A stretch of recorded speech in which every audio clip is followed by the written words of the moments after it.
Bonsoir à tous, bienvenue si vous nous rejoignez dans cette édition. Au sommaire, l'Université Alassane Ouattara de Bouaké a récemment abrité une conférence sur l'entrepreneuriat et le marché de l'emploi, un grand moment de partage entre étudiants et chefs d'entreprise. Pépé Soupe fera aussi une incursion dans la ville de Daloa. On s'intéressera à la vente de noix de coco dans cette localité. Puis nous nous envolerons pour la commune d'Abobo à la découverte de 5 meilleures entreprises de tapisserie. Je vous le disais en amont, l'Université Alassane Ouattara de Bouaké a récemment accueilli une nouvelle conférence sur l'entrepreneuriat et le marché de l'emploi. Elle avait pour but de favoriser l'insertion professionnelle de jeunes étudiants après leur formation. C'était en présence de responsables d'entreprises comme Maïga Nabintou, la directrice de Bantou Concept.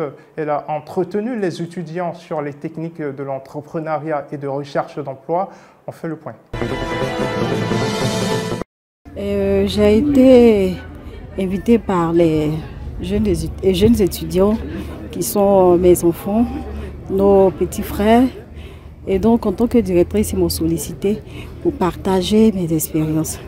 Et donc, les conseils que j'ai pu leur donner, c'est juste pour leur dire d'avoir le courage, d'être persévérant et d'être aussi vraiment endurant, parce qu'être étudiant, c'est être face à son avenir.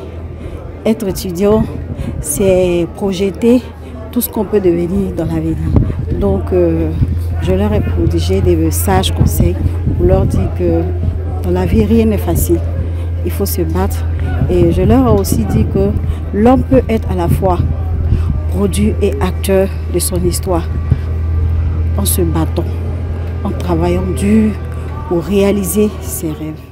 Eh bien merci, je dois dire que cet événement-là nous a enrichis en termes de connaissances parce que nous avons appris et nous avons acquis quelques expériences de nos ascendantes et je dois dire que ça nous a beaucoup enrichis et nous sommes fiers d'avoir payé le prix tant monétaire comme physique pour la présence. Donc pour des personnes qui désirent entreprendre, je recommande l'innovation accompagnée de l'idée, sans toutefois oublier la persévérance parce qu'il faut s'armer de courage pour pouvoir être un très bon entrepreneur.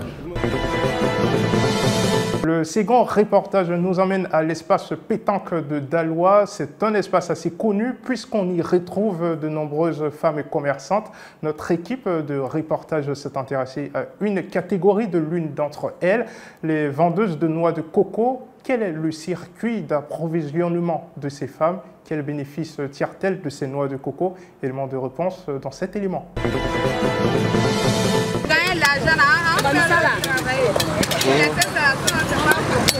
Concert de machette à la place pétanque de Daloa. Les femmes que vous voyez là sont là depuis très tôt ce matin. Elles ont vu le soleil se lever, elles vont le réveiller se coucher, puis longtemps après, elles vont rentrer à la maison maintenant. De toute façon, tu les vois là, il est 11 h comme ça, hein, presque midi même. Il n'y a pas à patame sur les têtes. Tout ça là, à cause de 50 francs. Voilà, il y a le jumeau, on peut mettre un mois à la maison. On peut faire un mois et demi à la maison. Le coco, ça a dans quel village? Au champ. C'est loin d'ici là. Donc vous allez chercher les matins et puis vous venez. Ça va chercher ça au matin. Au champ. Et puis là-bas, ils vous font ça à combien le prix? 1,50 au champ. C'est 1,50. Mais là, prenez 300 francs. Les menés là, ils ont fait 1,50 parce qu'il n'y a pas de bois de coco. Il y a les gens, il y a aussi qui est malade, il y a aussi qui est tombé. Il y a aussi fait attraper champ là. Et chaque matin, elles vont chercher les noix là au champ. Charge un tricycle qui leur fait débourser entre 2 et 5 000 francs. Elles peuvent prendre jusqu'à 200 noix à 50 francs l'unité qu'elles vont venir vendre à 100 francs pour un bénéfice d'environ 8 000 sur 2 jours. Le Libanais Ali Mazé était notre invité dans l'émission Sawa. C'est un artiste peintre autodidacte installé ici en Côte d'Ivoire. Il est aussi l'initiateur d'un atelier créatif qui fait la promotion des peintres et des passionnés d'art. Il revient avec nous sur son parcours. Je vous propose de regarder. D'accord, donc tu n'as pas toujours fait de la peinture. Au début, tu faisais de l'architecture. Comment s'est opéré le changement et à quel moment est-ce qu'il y a eu le déclic? Alors, l'art, c'est depuis le plus jeune âge. Et le temps est passé, j'ai fait des études d'architecture. Au bout de la 2e année, je me suis rendu compte que tout ce que je voulais faire dans la vie, c'était l'art, et l'art, et l'art.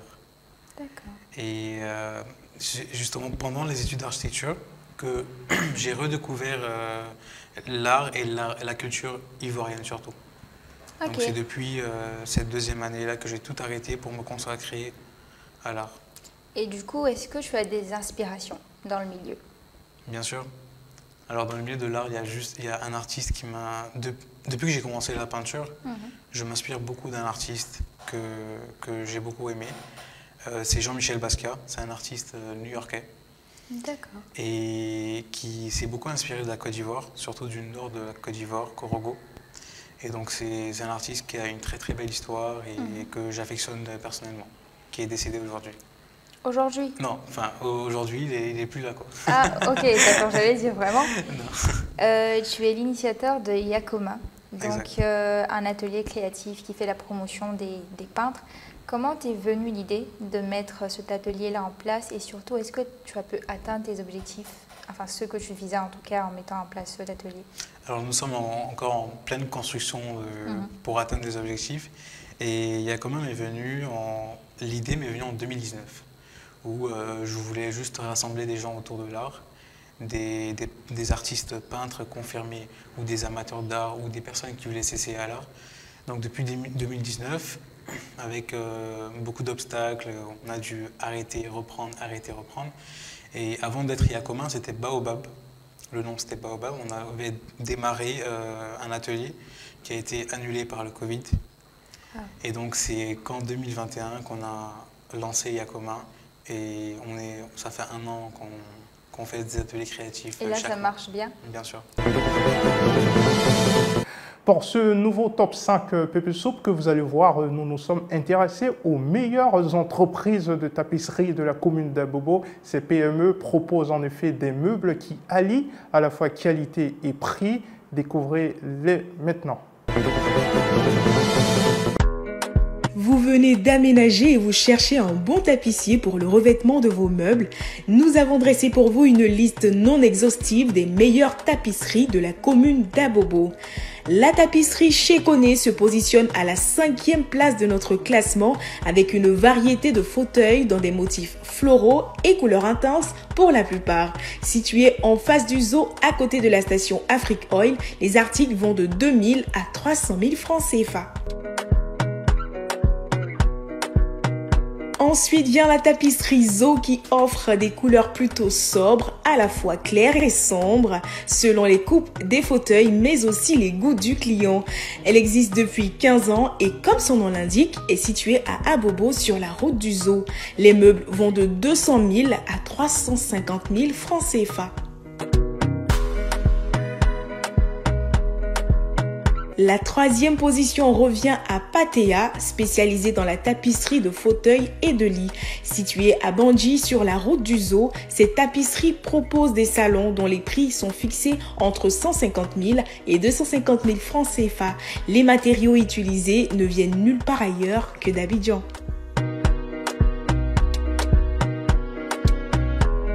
Le 2e de notre classement est Ivoire Tapisserie. Créée en 2012, elle est située sur la route menant au zoo. Les artisans de cette tapisserie disposent d'une pluralité de salons allant du plus petit au plus grand. Les prix vont de 150 000 à 300 000 francs CFA. Et c'est ETS Loi Tapisserie qui vient en tête sur notre liste non exhaustive des meilleures tapisseries d'Abobo. Ils utilisent des matières telles que le daim et le cuir pour le revêtement des fauteuils. Créés en 2002, leur fourchette de prix se situe entre 50 000 et 500 000 francs CFA. Toutes ces tapisseries sont ouvertes du lundi au samedi de 8h à 18h, alors n'hésitez pas à y faire un tour. À bientôt pour un prochain classement.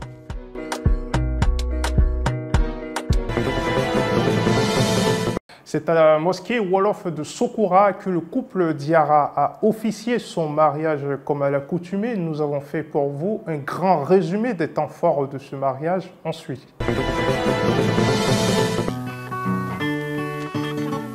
Comme je le disais tantôt, les premiers balbutiements du feeling entre le père Aluseni et Marietou ont été engendrés grâce au bon management de la CP du père Aluseni. Pas parce que le père s'est pas dragué, hein. Non, c'est pas là. Il voulait pas prendre une autre dose de gourmand encore. Ou bien le père. Maintenant, bon, pour son numéro, j'ai envoyé ma bonne petite. Voilà. Elle a joué un très grand rôle. Voilà.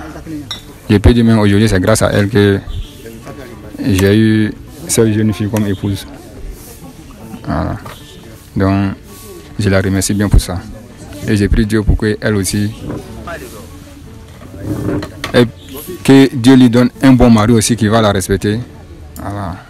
Donc comme ça, après la mosquée, direction hôtel Mon Afrique de Bouaké, où les choses sérieuses se sont déroulées. Le pépinouchi de cette semaine était sur la rotation de la terre. Quelle est la vie des nouchis de Bouaké sur le sujet? On les écoute. La terre même là, c'est un woloso, c'est un djandjou, lui il est partout. Il tourne sur lui-même pendant au moins 24 heures. À cause de ça, chaque jour, là, quand on se lève, là, on voit que non, l'âge avance. La terre tourne. La terre même là, d'abord, c'est un woloso. Il est ici aujourd'hui, demain il est là-bas. Accroché! Ah, toi tu connais, ouais. Ouais, on dit la terre tourne. À l'école aussi, ils nous ont parlé de ça. Mais c'est ça là, c'est question piège un peu mondiale. La terre tourne, mais il neige chez eux là-bas. Ou bien, on n'a jamais vu ça ici. C'est la pluie seulement qui tombe ici. Mais on peut dire aussi que la terre tourne. Ça là. C'est que si la terre tourne. Ils ont dit ça, toi là, ça tourne. La terre tourne. Non, pas je vais dire. La terre qui a l'impression que ça tourne. Ah, on dit c'est les blancs. C'est que les blancs de la nous, il a un peu du quoi. La terre tourne. Moi, mais une fois attendu soi-même, mais là, tu vois non? Mais genre, il y a une fois attendu soi-même. Et c'est digital même. Moi, mais visa en droit italien. Sinon, moi, je crois que c'est digital. Si les blancs disent la terre tourne, on doit vraiment dire, moi, je ne crois pas. C'est pas digital. Si la tête, non, nous, mais on laisse tourner comme truc. La tête tourne pas. C'est les blancs qui disent la tête, c'est chez là-bas la tête, sinon encore ils disent la tête tourne pas et moi là. Ouais, moi ils assisent la tête tourne pas. Et c'est signe et puis la tête tourne moi. C'est droit. Ouais. Moi je crois pas. Fanyane. Nous vous proposons une nouvelle fois la Pépé Cash de Pépé Soup, une carte prépayée idéale qui vous permet de mieux gérer votre budget et vos achats en ligne. Elle est toujours disponible au prix de 10 000 francs CFA. Pour plus d'informations, rendez-vous sur ppcash.net. Tentez de remporter 10 000 francs CFA en donnant la bonne réponse à la question suivante. Que s'est-il récemment passé à l'université Alassane Ouattara de Bouaké? Avant de signer la fin de cette édition, le rappel des principaux titres. L'université Alassane Ouattara de Bouaké a récemment abrité une conférence, un grand moment de partage entre étudiants et chefs d'entreprise. Pépé Soup a aussi fait une incursion exceptionnelle dans la ville de Daloa. On s'est intéressé à la vente de noix de coco dans cette localité. Puis nous sommes allés pour la commune d'Abobo à la découverte des meilleures entreprises de tapisserie avec le meilleur rapport qualité-prix. Ainsi s'achève cette édition. Merci de votre fidélité à Pépé Soup.